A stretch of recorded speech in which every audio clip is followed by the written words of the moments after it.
You know that feeling when you sit down to study and suddenly, literally anything else seems more interesting? Well, welcome to today's explainer, where we are going to upgrade your brain's operating system. We're breaking down 5 scientifically proven rules to transform you from a constantly distracted procrastinator into an absolute focus machine. Seriously, by the end of this, you're going to have a totally rewired approach to learning. So let's jump right in. Here's the roadmap for today. We've got 5 steps to get through. Identifying the biggest enemy of focus, making starting easy, tackling your hardest task first, visualizing your future, and finally choosing discipline over motivation. Let's get to it. Step 1, the biggest enemy of focus. Let's be real for a second. Why is it that the exact second you open your textbook, you suddenly have this overwhelming urge to check your phone? Right? We all do it. It's so easy to beat yourself up and think, man, I just have zero discipline. But actually, scratch that. This isn't a personal failure at all. It's biology. Your brain is literally craving a specific neurochemical, and it knows exactly where to get a massive instant hit of it. And that chemical, of course, is dopamine. Now, drawing on research from Stanford neuroscientist Andrew Huberman, we know dopamine isn't just this happiness juice like people used to think. It's actually a super powerful reward and anticipation signal. Get this. Your dopamine levels spike the absolute highest right before you even open an app on your phone, just in anticipation of picking it up. Your brain is perfectly conditioned to repeat actions that give it quick, zero-effort rewards. I mean, look at what your brain is dealing with here. It is an incredibly unfair fight. On one side, you have your phone. This is fast dopamine. You've got reels, gaming, totally unpredictable notifications. It's basically a slot machine in your pocket. On the other side, your textbook. Slow dopamine, no flashy animations, no sound effects, just dense, quiet information. Your brain looks at both and naturally screams, "Give me the fast, easy screen." And honestly, that is exactly why you need a dopamine detox. So here is a 7-day challenge for you. For the next 7 days, I want you to cut out all high dopamine activities. No reels, no shorts, absolutely no gaming, for just 30 to 60 minutes right before you sit down to study. Just let your brain's baseline reset a little bit, and take your phone, put it on airplane mode, and chuck it in another room. Try this for just a week, and you will be amazed at how naturally your focus comes back. All right, moving on to rule number 2. Make starting easy. Okay, so your phone is in the other room, but you still can't bring yourself to actually read the book. Starting can feel like climbing Mount Everest if the goal in your head is just way too big.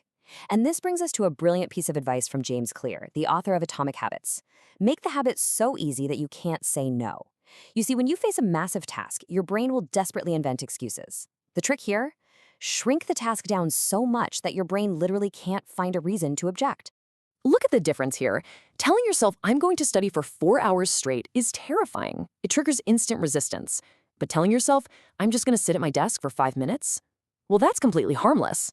By tricking your brain into just sitting there for 5 minutes, you tap into the magic of momentum. The hardest part is always just opening the book. Once you're sitting there for 5 minutes, momentum naturally pulls you right into an hour of deep, focused work. And to guarantee you actually do it, set up a literal runway the night before. Put your book on the table, open your notebook to the exact page you need, have your favorite pen sitting right there, and fill up your water bottle. Make the barrier to entry 0. When you wake up, you've eliminated every possible excuse. All you have to do is just sit down. Which brings us to rule number 3, hardest task first. Okay, so you're sitting at your desk, ready to go. But you've got like 5 different subjects to tackle today. Where do you start? The classic trap is starting with the easiest subject because, well, it feels nice and comfortable. But author Brian Tracy has this great concept called eat that frog. Don't worry, no actual frogs here. Your frog is just your hardest, ugliest, most dreaded subject. If you tackle that giant frog first thing in the morning, you're hitting it when your brain power and willpower are at their absolute peak, right before decision fatigue sets in. If you leave it for 8 p.m., forget it. It's going to feel impossible. And speaking of how you work, we have to distinguish between being busy and being productive. Jumping between physics, your group chats, and then over to chemistry might make you feel like you're hustling, but neuroscience actually proves that multitasking completely ruins your efficiency.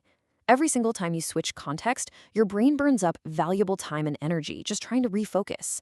True productivity means single tasking. You lock on to one subject until it is done. I love this quote from Cal Newport's book, Deep Work. Clarity about what matters provides clarity about what does not. When you hyper-focus on one single task, Everything else just fades into the background.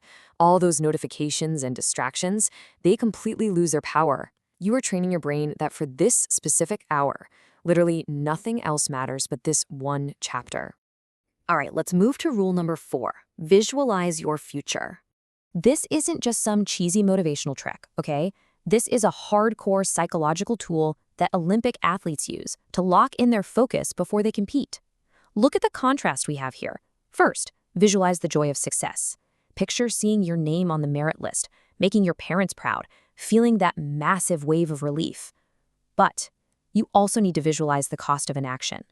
Picture the painful reality of procrastinating, that horrible last-minute panic, the stress, the sinking regret of knowing you could have done better. Building this mental bridge forces your brain to wake up to the stakes and drives you to take action right now. Try this out. Literally, right before you start your next study session, just close your eyes for 60 seconds. Picture yourself crossing that finish line and getting the grade. Then quickly remind yourself of that terrible panic you want to avoid. It completely washes away that lazy feeling and primes your brain to execute with total confidence. And finally, the glue that holds all of this together. Rule number 5, choose discipline, not motivation. Why do so many of us start off super strong and then completely give up by Wednesday? It's because we're relying on motivation, which is incredibly fleeting. David Goggins hit the nail on the head here. Motivation is just a feeling. It changes based on the weather, or if you skipped breakfast, or how well you slept. But discipline? Discipline is a choice.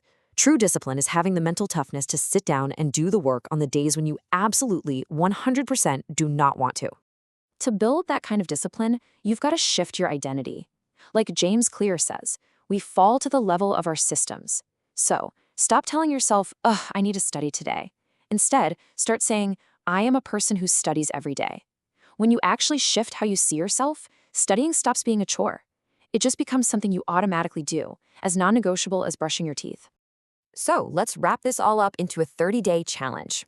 1. Practice that dopamine detox before you study. 2. Set up your desk the night before to make starting ridiculously easy. 3. Eat that frog and tackle your hardest subject first thing. 4. Take 60 seconds to visualize your success and the cost of doing nothing. And 5. Rely purely on discipline, not on whether you're in the mood. Mastering these tiny daily habits is absolutely what separates top-tier performers from everyone else. I want to leave you with this final provocative thought adapted from Steve Jobs. If today were your last day, would you really want to spend it scrolling through endless reels and ignoring your potential? Ask yourself that the exact second you hesitate next time. It is time to close the tabs, open those books, and actually build the future you want. Thanks for hanging out with me for this explainer. Now get out there and get to work.